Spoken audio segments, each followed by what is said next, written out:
여러분, 저는 목회자로서 성경을 대할 때 정확무한 하나님의 말씀으로 믿습니다.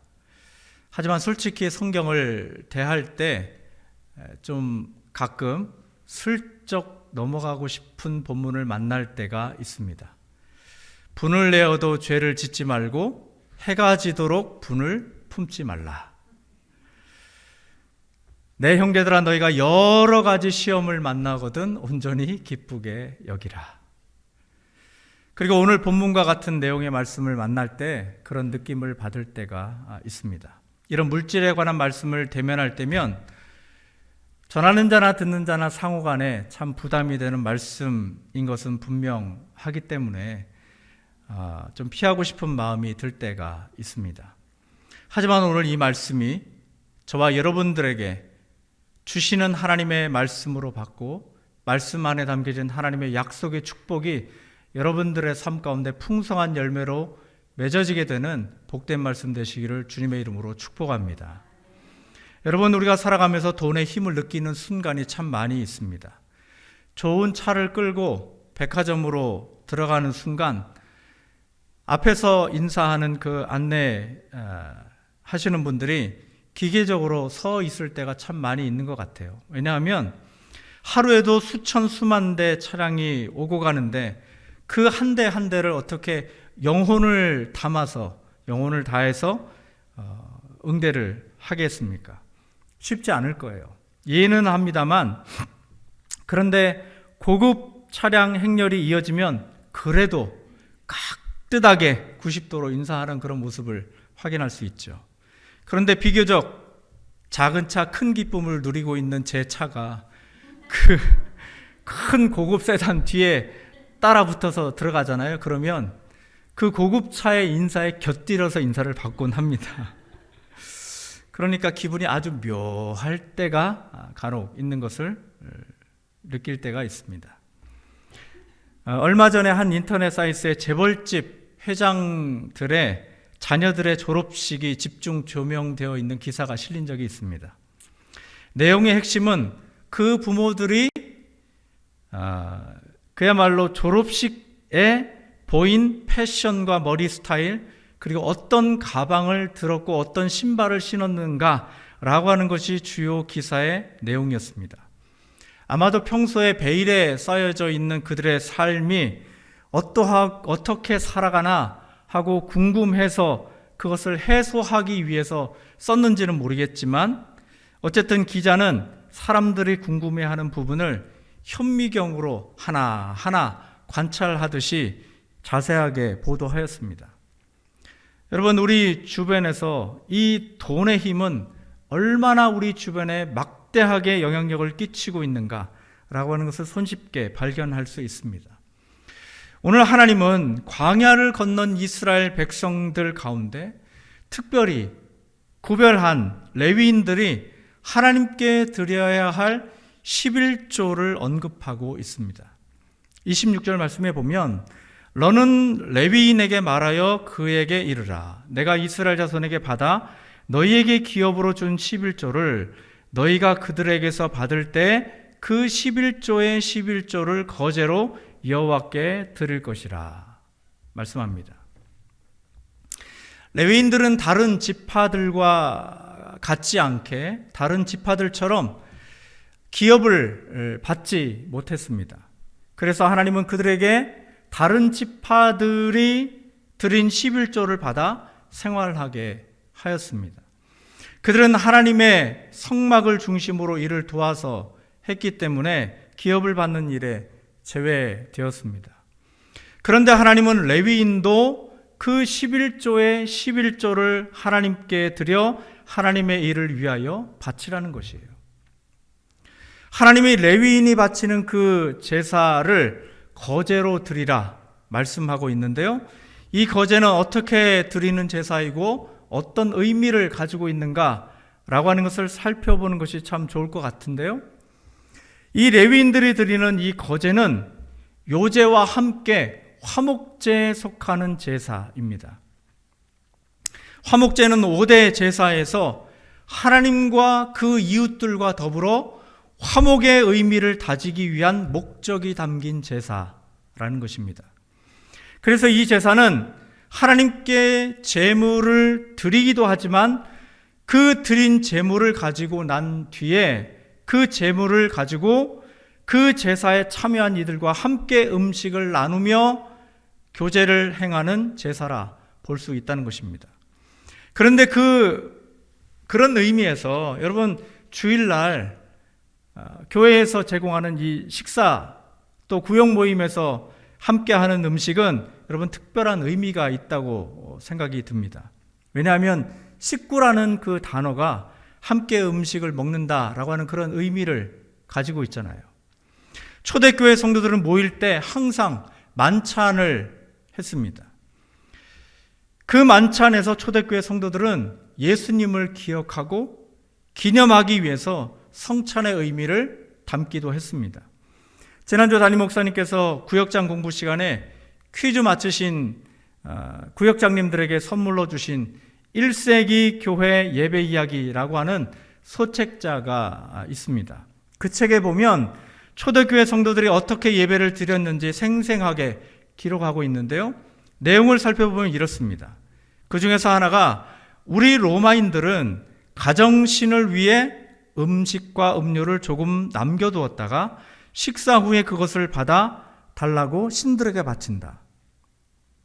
유대인들은 방식이 달라서 빵을 떼고 기도한 다음 식사를 시작한다고 들었다. 그런데 지금 벌어지는 걸 보니 한술 더 떴다. 빵을 일부를 신에게 바치는 것이 아니었다. 대신 아굴라는 그들의 신이 그들을 위해 무엇인가를 주었음을 참석자들에게 상기시켰다. 다름 아닌 신의 독생자가 죽음으로써 그들이 살 수 있다는 내용이었다 하고 언급하고 있습니다. 그래서 이 저자는 초대교회 예배를 보고 난 뒤에 이렇게 그 예배를 정의하고 있는데요. 그 식사 자리를 목격한 저자는 그 자리를 아주 자유로우면서도 단순하고 신비적이지 않으면서도 실제적인 모임이었다라고 증언하고 있습니다. 오늘 레위인들이 드릴 화목제 중에 하나인 이 거제는 제물로 쓰이는 그 제물은 짐승의 뒷다리거든요. 그 뒷다리살을 가져다가 위아래로 올렸다 내리는 방식으로 드리는 제사의 모습을 상상하시면 될 것 같습니다. 그런데 하나님께서 그 거제물을 특별히 신경 써라 말씀하고 있거든요. 29절 말씀에 보면 이렇게 기록합니다. 너희가 받은 모든 헌물 중에서 너희는 그 아름다운 것 곧 거룩하게 한 부분을 가져다가 여호와께 거제로 드리라. 여러분, 하나님이 요구하시는 거제물을 어떻게 드리라고요? 아름답고 거룩한 것을 구별하여 드리라는 거예요. 좀 감이 잡히시나요? 이 말씀을 다른 번역으로 보면 이렇습니다. 너희는 주의 몫으로는 너희가 받은 모든 것 가운데서 가장 좋고 가장 거룩한 부분을 들어올려 바치는 제물로 모두 바쳐야 한다. 다른 번역에서는 이 아름답고 거룩한 것을 극상품을 거룩한 선물로 떼어 바쳐야 한다라고 기록하고 있는 것입니다. 여러분, 하나님이 가장 좋은 것만 찾는 명품만 찾는 눈이 뒤집힌 그런 분이실까요? 그런 오해가 있으실까봐 저와 여러분들이 이런 질문을 한번 스스로에게 던져보면 어떨까 싶습니다. 신앙생활을 잘하기 위해서 노력해야 할 가장 중요한 것이 무엇일까요? 신앙생활의 성공 여부를 결정할 수 있는 가장 중요한 기준이 무엇일까요?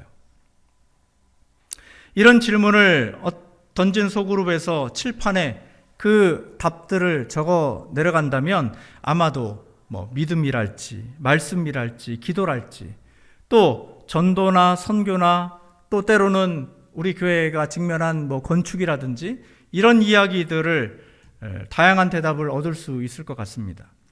하지만 우리 각자가 나름대로 가지고 있는 이 기준을, 나름대로 가지고 있는 이 생각, 생각 말고 오직 주님께서 생각하시는 신앙생활에서 가장 중요한 게 무엇일까? 라고 하는 접근을 한번 해보고자 원하는 것이에요. 주님이 직접 하신 말씀 가운데 마태복음 22장 34, 40절 말씀에 보면 이렇게 기록하고 있습니다. 예수께서 사두개인들로 대답할 수 없게 하셨다 함을 바리새인들이 듣고 모였는데 그 중에 한 율법사가 예수를 시험하여 묻되 선생님, 율법 중에서 어느 계명이 크니까? 예수께서 이르시되 내 마음을 다하고 목숨을 다하고 뜻을 다하여 주 너의 하나님을 사랑하라 하셨으니 이것이 크고 첫째 되는 계명이요 둘째도 그와 같으니 내 이웃을 내 자신같이 사랑하라 하셨으니 이 두 계명이 온 율법과 선지자의 강령이니라 말씀합니다. 바리새인 중에 한 율법사가 예수께서 사두개인들의 코를 납작하게 하셨다는 소식을 듣게 되었습니다. 그래서 바리새인들은 자신들 가운데 그 중에도 낫다 하는 히든 카드를 꺼내 든 것이에요. 이름은 소개되어 있지 않지만 자신들 무리들 가운데 대표를 예수님에게 보내서 오히려 예수님의 코를 납작하게 만들어 주시오 라고 미션을 넣어서 보내게 된 것입니다. 그 특명을 받고 맞짱을 뜨는 것이에요. 율법학자가 묻습니다. 율법 중에 가장 큰 계명이 무엇입니까? 라고 질문하였습니다. 아마도 율법학자는 정확한 대답을 알고 있었을 것이에요. 그리고 예수님이 틀린 답을 했을 경우에 어떻게 코를 납작하게 만들지에 대한 묘수도 나름대로 가지고 있었을 것입니다. 그런데 그 질문을 들으신 예수님은 잠시의 주저함도 없이 대답하십니다. 내 마음을 다하고 목숨을 다하고 뜻을 다하여 주 너희 하나님을 사랑하라 하는 것이고 둘째는 내 이웃을 내 자신과 같이 사랑하라 하는 말씀에 다 들어있다는 것이에요. 여러분, 어느 도둑이 한 몫을 챙기기 위해서 부잣집에 들어갔습니다. 그런데 그 도둑은 뜻밖의 행동을 하고 사라졌습니다. 여행에서 돌아온 그 집주인이 문을 따고 들어갔는데요, 누가 침입한 흔적을 발견하게 된 것이에요. 그런데 특이하게도 쓰레기도 치우고 청소도 해놓고 밥도 해놓고 자기가 먹었던 그릇도 설거지도 해놓은 거예요. 다 깨끗하게 정리도 해놨는데 정작 귀중품은 하나도 건드리지 않고 나간 거예요. 여러분, 이 사람 진정한 도둑이라고 말할 수 있을까요? 제가 역설적으로 설명드렸지만 여러분, 우리가 신앙생활을 할 때 둘도 셋도 아닌 가장 중요한 것은 하나님과의 사랑의 관계를 이야기하고 있다는 것을 감지하셔야 됩니다. 여러분, 풍삼에서 이것을 확인할 수 있습니다. 하나님께서 우리에게 요구하시는 사랑은 어떤 사랑일까요? 너희의 마음과 목숨과 뜻을 다하여 주 너희 하나님을 사랑하라는 것이에요. 그런데 그렇게 사랑하는 사람이 있을까요? 없을까요? 여러분, 이 세상에 그렇게 하나님을 사랑하는 사람은 전에도 없었고 지금도 없고 앞으로도 없을 거예요. 그런데 하나님은 왜 그런 불가능할 것 같은 요구를 그의 백성들에게 요구하실까요? 그 이유는 여러분, 놀랍게도 하나님께서 우리를 그렇게 지금도 사랑하고 계시기 때문에 그렇습니다. 하나님은 우리를 사랑하시되 2000년 전에 십자가상에서 온몸으로 그의 사랑을 보여주셨습니다. 그래서 그 사랑을 일방적으로 우리에게 흘려보내셨습니다. 그래서 영원히 깨져 있던 그 사랑의 관계를 예수 그리스도로 이으셨습니다. 우리가 그 사랑을 할 수 있어서가 아니라 하나님이 지금도 여전히 그 사랑을 하고 계시기 때문에 우리에게 지금도 그 사랑을 요구하시는 거예요.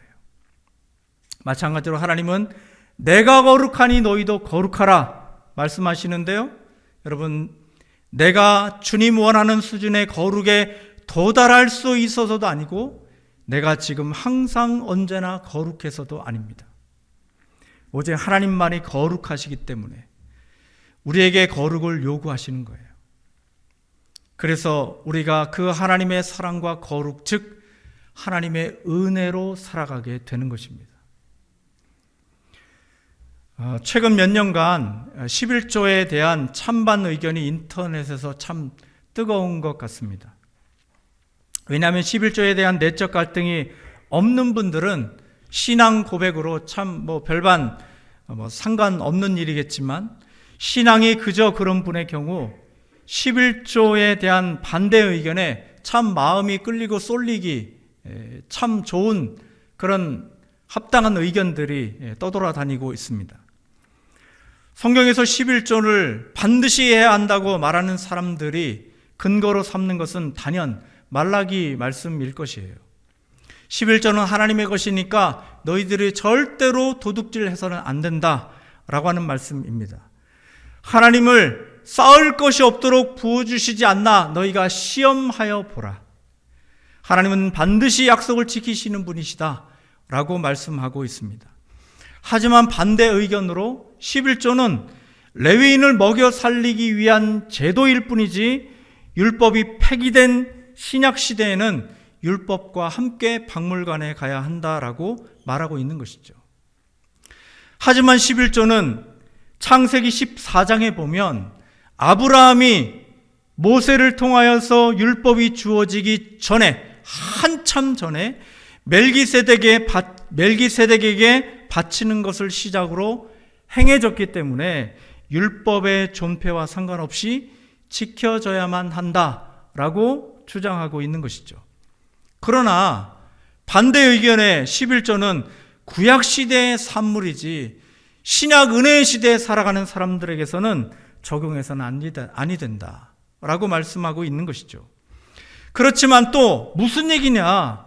예수님도 잘못된 자세로 11조를 하는 자를 나무라셨지 11조 자체를 부정하신 것이 아니다라고 찬성의 목소리를 높이고 있는 것이죠.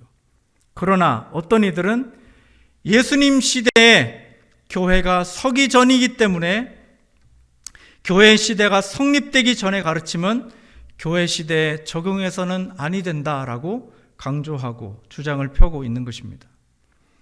여러분, 11조는 그러면 어떻게 해야 할까요? 헌금의 원칙에 대하여 가장 잘 드러나 있는 본문의 내용의 말씀이 고린도 후서 9장 6절에서 11절 말씀입니다. 이것이 곧 적게 심는 자는 적게 거두고 많이 심는 자는 많이 거둔다 하는 말이로다. 각각 그 마음에 정한 대로 할 것이요 인색함으로나 억지로 하지 말지니 하나님은 즐겨내는 자를 사랑하시느니라. 하나님의 능히 모든 은혜를 너희에게 넘치게 하시나니 이는 너희로 모든 일에 항상 모든 것이 넉넉하여 모든 착한 일을 넘치게 하려 하심이라. 기록된 바 너희가 흩어 가난한 자들에게 주었으니 그의 의가 영원토록 있느니라 함과 같으니라. 심는 자에게 씨와 먹을 양식을 주시는 이가 너희 심을 것을 주사 풍성하게 하시고 너희 의의 열매를 더하게 하시리니 너희가 모든 일에 넉넉하여 너그럽게 연보함은 그들이 우리로 말미암아 하나님께 감사하게 하는 것이라 말씀합니다. 여러분, 오늘 본문의 내용의 말씀, 방금 읽은 말씀에 의하면 헌금의 몇 가지 대원칙이 등장하고 있습니다. 6절 말씀의 첫 번째 원칙은 하나님께서 많이 심는 자는 많이 거두고 적게 심는 자는 적게 거둔다는 것입니다. 즉 하나님께서는 심은 대로 거두게 해주시는 하나님의 원칙을 세워놓으셨다는 것이에요. 어떤 분들은 하나님의 원칙을 외면하고 걱정 한 바가지를 들이키시는 분들이 계세요. 팥을 심어놓고 콩이 나올까 봐 안달이 나고 걱정하시는 분들이 계십니다.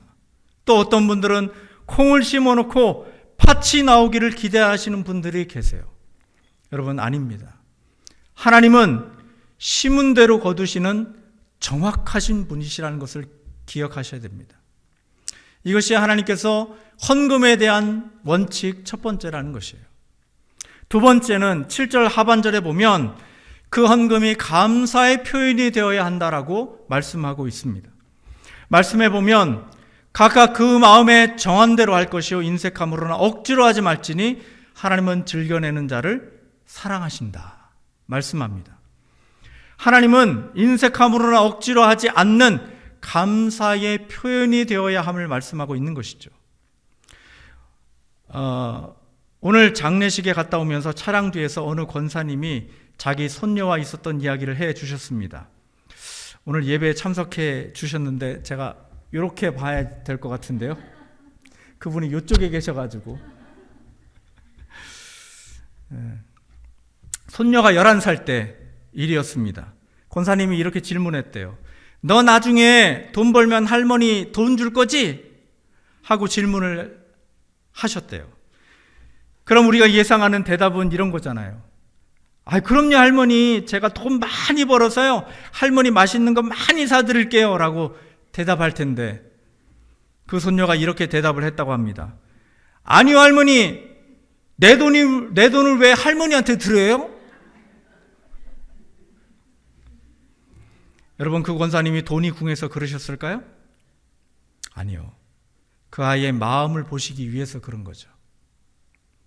권사님이 그 아이의 답을 듣고 마음에 큰 상처를 받으셔서 다시는 그 아이에게 할머니 돈 줄 거지?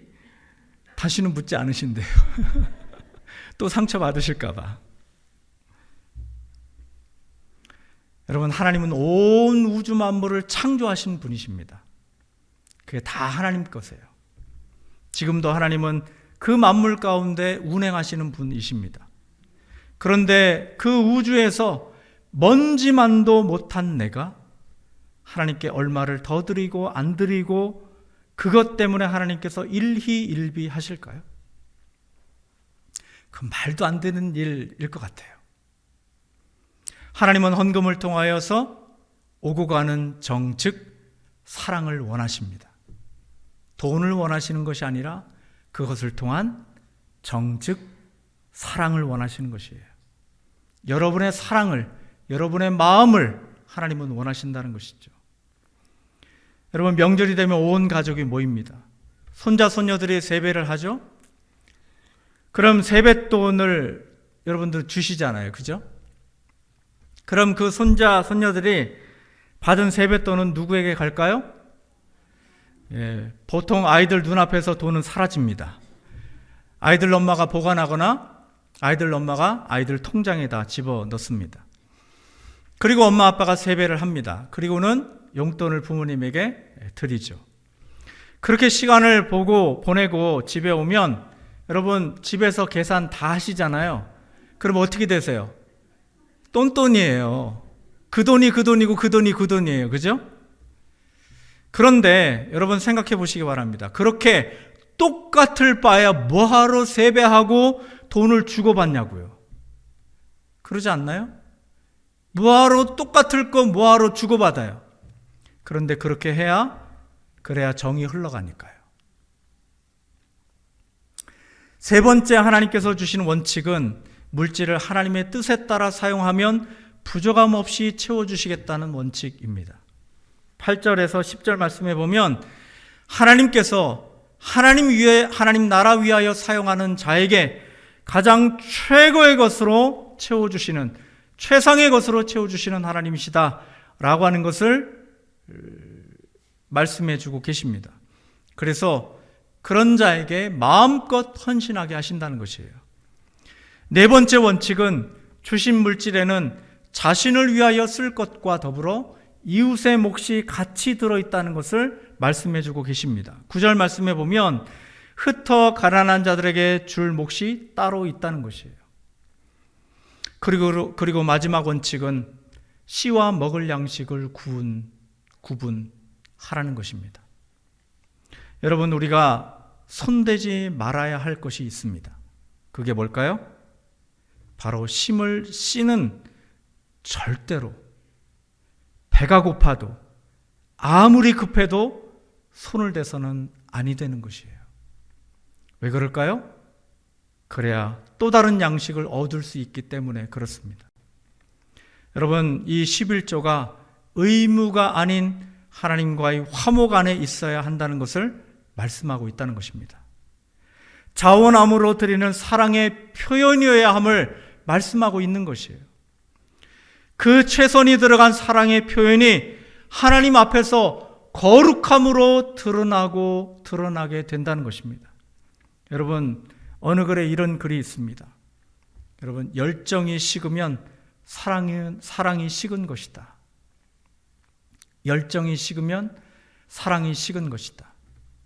여러분, 열정이 식으면 그 다양했던 사랑 방식도 줄어들고 사랑의 감정 안에도 여러분 찬바람이 쌩쌩 붑니다. 여러분, 사랑해보세요. 그러면 5만 가지 사랑할 방법들이 다 떠오르고 다 생각납니다. 그런데요, 사랑이 식어지잖아요. 그러면 방법들이 다 사라져요. 사랑이 식으면 그쪽으로 향하던 모든 돈이 아깝게 느껴지기 시작하는 것이에요. 여러분, 하나님께 드리는 11조가 그런 복잡한 생각이 들고 느낌이 들면 여러분, 우리의 사랑을 다시 한번 점검해 보셔야 해요. 그럼 하나님께서 우리를 죄와 죽음에서도 건지실 뿐 아니라 오늘 말씀에 보여주셨던 것처럼 우리를 즐거운 거룩한 만찬으로 인도해 주실 줄 믿습니다. 하나님이 거룩한 거제물을 타작마당에서 드리는 곡물과 포도즙 틀에서 짜내는 즙같이 여겨주시겠다 말씀하고 계세요. 여러분, 농부가 추수한 쌀가마를 창고에 가득 들여놓으면 얼마나 뿌듯하겠어요. 포도즙 틀에서 갓 짠 즙을 새로운 가죽 부대와 통에 담아놓으면 뭘 먹지 않아도 얼마나 배가 부르겠어요. 여러분, 장독대에 장이 가득 채워져 있으면 든든하시잖아요. 여러분, 가장 아름답고 거룩한 것은 우리의 마음에 달려 있습니다. 하나님은 우리의 가장 아름답고 거룩한 것을 기뻐 받으시는 하나님이신 줄 믿으시기 바랍니다. 저와 여러분이 그것을 통하여서 드리는 것을 통하여서 하나님께서 정말 찾으시는 그 일에 열중을 다하시고 하나님 앞에 마음을 들이시는 저와 여러분의 모습이 있기를 소원합니다. 아무쪼록 하나님이 받으실 만한 아름답고 거룩하고 화목한 제사를 완성해 나가시는 우리 모든 수원 서북교회 성도님들이 다 되시기를 주님의 이름으로 축원합니다.